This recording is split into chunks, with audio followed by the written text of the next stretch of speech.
पिछले साल भारत के टेम्परेचर 45 डिग्री से भी ऊपर चला गया था। गांव हो या शहर, हर तरफ सिर्फ एक ही चीज थी, जलती हुई धरती। To India now, where monsoon rains have hit the country's south 2 days. Let's talk more now about what is happening in India, recording its highest ever temperatures. Delhi hitting 52.3 degrees Celsius. लोग रास्ते पर बेहोश हो रहे थे, field सूख गए थे, पानी की बहुत कमी हो गई थी, इलेक्ट्रिसिटी डिमांड रिकॉर्ड तोड़ रही थी और ब्लैकआउट्स हर जगह हो रहे थे। और अब एक्सपर्ट्स का कहना है कि 2025 का समर और भी ज़्यादा खतरनाक हो सकता है। नासा और IMD वार्न कर रहे हैं कि हीट वेव्स ज़्यादा फ्रिक्वेंट और ज़्यादा डेंजरस हो सकते हैं। पर यह सिर्फ टेम्परेचर की बात नहीं है, ये है एक वार्निंग जो हर आम आदमी ने अपने तरीके से महसूस की है। मैं आपको कुछ चेहरा दिखाना चाहता हूँ, उन शहरों की जो क्लाइमेट क्राइसिस के सिर्फ नंबर नहीं है। ये लोग क्लाइमेट क्राइसिस का एक जिंदा मिसाल है। हमारा आवक ओછી થઈ જાય બેન, બટન બગડી જાય એટલે આવક ઓછી થાય એના લીધે, એ ધંધો ઓછો થઈ જાય, પૈસા ઓછા આવે એટલે ઘરમાં ખર્ચ કઈ ના કાઢું। उस औरत ने कहा कि दिन में काम करना पॉसिबल नहीं है, पंखा चलता है पर गर्मी में दिमाग घूमता है और इसीलिए उनकी इनकम गर्मी के दिनों में आधी रह जाती है और घर का एक्सपेंसेस उसी में चलता है। गंजाम के एक फार्मर ने बताया कि अप्रैल की अनसीजनल स्टॉर्म ने उसकी पूरी खेत खत्म कर दी। दाऊ सागुची अदिनिया वर्षा अमल समय चाषी लघुचा वर्षा आनी दुख। गंजाम जिलार भंजनगर, कविसूर्यनगर, बेलगुंठा, जगन्नाथ प्रसाद, बुकुड़ा और पलसरा ब्लॉक अंचल में वर्षा जो जनजीवन प्रभावित। जब बारिश चाहिए तब नहीं होती, जब होती है तो तूफान बन के आते हैं। ये सिर्फ एक किसान की बात नहीं, इंडिया के 50% फार्मर्स अनप्रेडिक्टेबल वेदर का शिकार हो रहे हैं। 2023 में बेंगलुरु में फ्लड्स आए। माइग्रेंट फैमिलीज जिनकी बस्ती रेलवे ट्रैक के पास थी, वो 2 दिन तक क्लीन पानी के बिना रहे।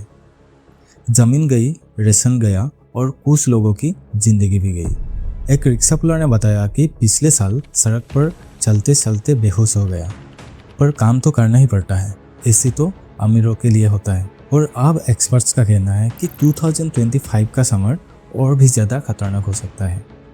IMD वार्न कर रहे हैं कि इस साल नॉर्थ वेस्ट इंडिया में हीट वेव 2 गुना तक बढ़ सकते हैं और फरवरी 2025 1901 के बाद का सबसे गर्म फरवरी इस बार हो चुका है।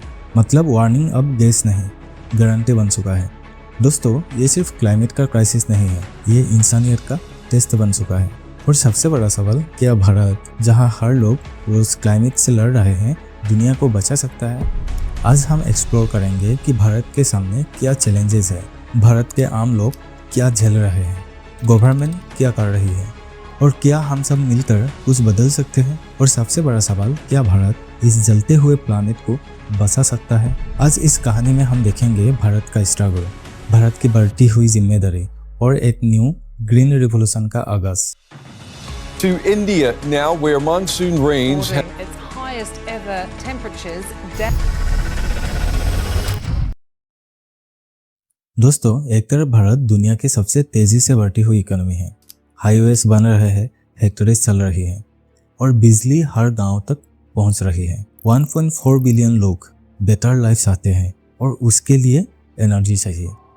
लेकिन दूसरी तरफ क्लाइमेट चेंज, अगर क्लाइमेट चेंज के इस प्रॉब्लम के ऊपर अभी कदम नहीं उठाए तो 2050 तक इंडिया अपना GDP का लगभग 5% गवा सकता है और 2100 तक डैमेज 10% तक पहुंच सकता है। कोस्टल एरिया में 2050 तक 21 मिलियन लोग फ्लड से डायरेक्टली इम्पेक्ट हो सकता है और रूरल इंडिया में पानी का क्राइसिस और अनप्रेडिक्टेबल रेंज से एग्रीकल्चर डिस्टर्ब हो रहा है।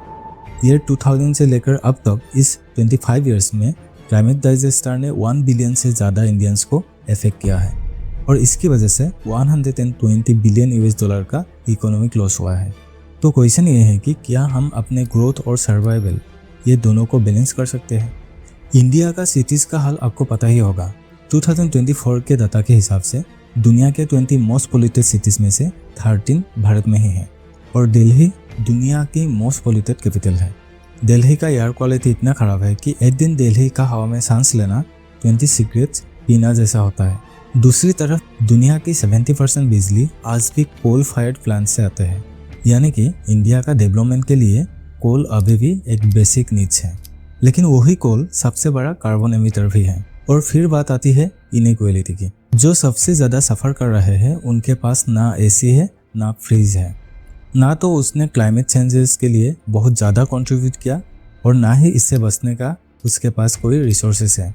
दोस्तों, ये सिर्फ भारत का नहीं है, इसके ऊपर पूरा दुनिया डिवाइड है, क्योंकि जो अमीर कंट्रीज है उन लोगों ने बहुत सेंचुरीज तक पूरे दुनिया को पोल्यूशन किया और आज डेवलपिंग नेशन से बोला जा रहा है कि एमिशंस मत बढ़ाओ। दोस्तों, अब पिक्चर चेंज हो रही है। इंडिया क्वाइटली एक ग्रीन रिवोल्यूशन 2.0 ला रहा है। इंडिया में सोलर और विंड पावर का एक्सप्लोजन हो रहा है। 2024 में इंडिया ने 30 गीगावाट रिन्यूएबल कैपेसिटी ऐड की गई और total install renewable capacity 2000 gigawatt से भी ज़्यादा हो चुकी है। गुजरात और तमिलनाडु में विंड्स फार्म इलेक्ट्रिसिटी प्रोड्यूस कर रहा है। इसका मतलब ये है कि मानसून की हवा से पावर जनरेट हो रहा है। गुजरात का मोधेरा गांव इंडिया का पहला सोलर पावर्ड विलेज बन गया है, जिसमें 24/7 सोलर पावर से जनरेटेड इलेक्ट्रिसिटी यूज होते हैं। इंडिया का 2030 तक ये गोल है कि 500 गीगावाट का नॉन फॉसिल कैपेसिटी बिल्ड करना। और इसके साथ साथ करेंट टाइम में EV यानी कि इलेक्ट्रिक व्हीकल्स का भी रेवोल्यूशन आया है। ओला, टाटा, महिंद्रा इन सारे कंपनीज इसे लीड कर रहा है। और इसके साथ साथ इंडियन रेलवेज ने भी नेट जीरो टारगेट ले चुकी है। इंडिया में ग्रीन हाइड्रोजन मिशन लॉन्च हो चुका है। फ्यूचर में स्टील, फर्टिलाइजर और रिफाइनरी सेक्टर्स को क्लीन बनाने का प्लान है। और मोस्ट इम्पोर्टेंटली फॉरेस्ट कवर भी धीरे धीरे बढ़ रहा है। Tree plantation drive, mangrove restoration और रेन वाटर हार्वेस्टिंग सब कुछ एक्टिव हो गए हैं। भारत अब बस बातें नहीं कर रहा, ग्राउंड पे भी काम हो रहा है। 2021 का COP26 जो ग्लासगो में हुआ था, वहाँ PM मोदी ने एक हिस्टोरिक अनाउंसमेंट किया था। India will achieve net zero emissions by 2070। साथ ही 5 मेजर कमिटमेंट्स भी किया था। 500 गीगावाट का नॉन फिशल कैपेसिटी बिल्ड करना, 45% एमिशंस इंटेंसिटी रिड्यूस करना और इसके साथ साथ 50% एनर्जी रिन्यूएबल सोर्सेज से लाना, 100 बिलियन टन्स का एमिशंस कट करना। इंडिया ने इंटरनेशनल सोलर अलायंस स्टार्ट किया और 120 काउंट्रीज ने इसे ज्वाइन किया। और मिशन लाइफ भी हर इंडियन को सस्टेनेबल लाइफस्टाइल चूज करने की अपील करता है। रीयूज करो, रिसाइकल करो और एनर्जी सेव करो। ये सिर्फ गवर्नमेंट का काम नहीं है, पब्लिक का भी ये एक फर्ज है। तो सवाल फिर वही है, क्या इंडिया दुनिया को बचा सकता है? इसका आंसर बहुत सिंपल है, इंडिया ये अकेला नहीं कर सकता, लेकिन बिना इंडिया के भी दुनिया के बाकी सारे कंट्रीज ये नहीं कर सकता। अगर US, चाइना, यूरोप भी अपने एमिशंस शार्पली कम करे और क्लाइमेट फाइनेंस में इंडिया जैसे नेशंस को सपोर्ट करे, तभी 1.5 डिग्री सेल्सियस का गोल अचीव हो सकता है। दोस्तों, अगर आप चाहते हो कि इंडिया और दुनिया क्लाइमेट क्राइसिस से बच पाए, तो शुरुआत अपने घर से ही करो। घर में एक्स्ट्रा लाइट्स बंद करो, AC का टेम्परेचर 24 डिग्री पर रखो, जितना हो सके पब्लिक ट्रांसपोर्ट और बसेस यूज करो, जितना हो सके प्लास्टिक यूज करना अवॉइड करो, ट्री प्लांटेशन करो और मोस्ट इम्पोर्टेंटली लोगों को क्लाइमेट चेंज के बारे में एजुकेट करो। दोस्तों, डे टू डे लाइफ में आप क्लाइमेट चेंज से फाइट करने के लिए क्या कर रहे हो, या फिर इंडिया के किस एक्शन ने आपको इंस्पायर किया? कमेंट सेक्शन में ज़रूर बताना। अगर ये वीडियो आपको इन्फॉर्मेटिव लगा तो एक बार इस वीडियो को लाइक कर देना और इसके साथ साथ चैनल को सब्सक्राइब करना ना भूलना। मिलते हैं नेक्स्ट वीडियो में एक न्यू बर्निंग टॉपिक के साथ। तब तक के लिए थैंक्स फॉर वॉचिंग।